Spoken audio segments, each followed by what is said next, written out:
Hello, my name is Benjamin Hart. I'm an American attorney and the Managing Director of Integrity Legal here in Bangkok, Thailand. As the title of this video suggests, the title of this video might be a little confusing for some. We're talking about the year 1998 and a recent comment that was on this channel. I want to go ahead and read it. Quoting directly, "The Thai government discriminates against us Westerners. Your comments on insurance lack clear logic. Westerners have to lodge savings with a bank. Affluent long-stay guests contribute far more than locals to the economy. We lived over 10 years in Thailand before returning to the UK. The uncertainty over visa extensions and ever-changing rules were a farce." Quoting further, "Thailand is great for several months over winter, and we hope that we can return later this year, provided quarantine is stopped and the baht devalued!" Exclamation point.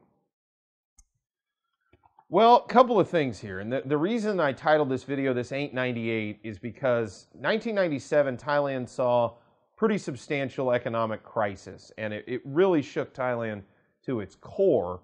But one of the upshots was, especially for foreign tourists, was the exchange rate became very favorable, especially against the British pound, the US dollar, Canadian dollar, Australian dollar. Many countries in the Commonwealth and the Anglosphere, as well as Europe. I remember, I think the Norwegian kroner did very, very well at that time against the Thai baht. But the long story short is and the euro for that matter. At that time, back in 98, and then in the subsequent years, the Thai baht exchange rate was very favorable, especially to Western countries. And this notion that Thailand needs to devalue their currency, I think that's highly unlikely that they will actively devalue their currency. And one of the reasons is they don't want to be deemed a currency manipulator by other countries because that has trade implications. But I mean, the whole notion that Thailand needs to affirmatively devalue their currency, it rings a little bit hypocritical. Would anyone in there, would anyone expect the UK or the US or Canada to just unilaterally devalue their currency in order to encourage more foreigners, more foreign nationals to be in their country? It doesn't seem particularly logical if you were to reverse the roles of the countries. The other thing, the notion that they discriminate against Westerners, I've never found that to be the case. I've gone through the entire immigration process. I've been out here quite a long time. Yes, we're definitely treated as foreigners. We're not Thai nationals, and there are differences there are legal differences to that designation. Not going to get into the whole insurance thing. I'm making a video contemporaneously with this one on that. But another part, affluent long-stay guests contribute far more than locals to the economy.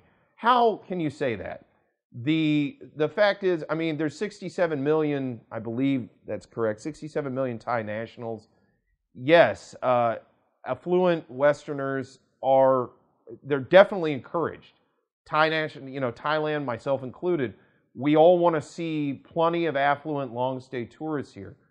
That stated, Thailand has an economy. It has a heavy manufacturing, a light manufacturing economy. It has an internal service economy, not even related necessarily to tourism. Tourism is a major component of the Thai economy. I don't think anyone disputes that. But to believe that it's the sole, breadwinner for every Thai national, I think that's very short-sighted or narrowly focused. We lived for 10 years in Thailand before returning to the UK. The uncertainty over visa extensions and ever-changing rules were a farce. Well, I do understand this. I've heard this criticism from a lot of folks.